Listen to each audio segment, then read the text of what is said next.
तेरे नाम का एक चिराग जलाता हूँ, चिराग जलाता हूँ। हर सांस के साथ तेरी मोहब्बत को महसूस करता हूँ।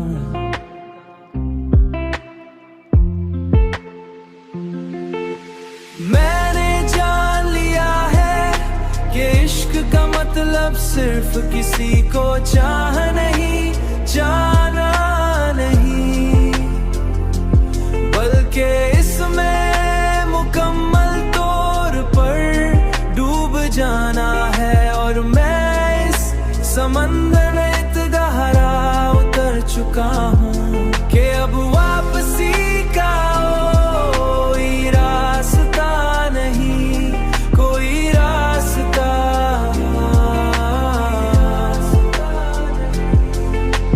तेरी याद अब भी मेरे साथ है,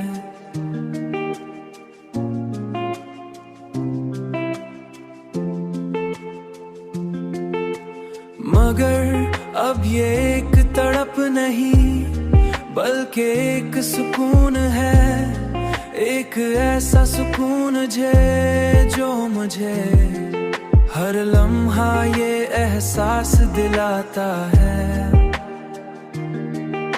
कि मैंने सच्ची मोहब्बत की है।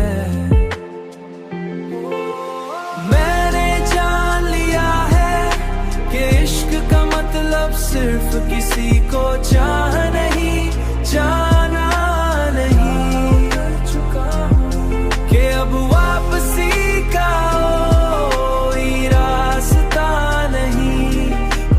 और यही मोहब्बत मेरी सबसे बड़ी कामयाबी है, सबसे बड़ी कामयाबी।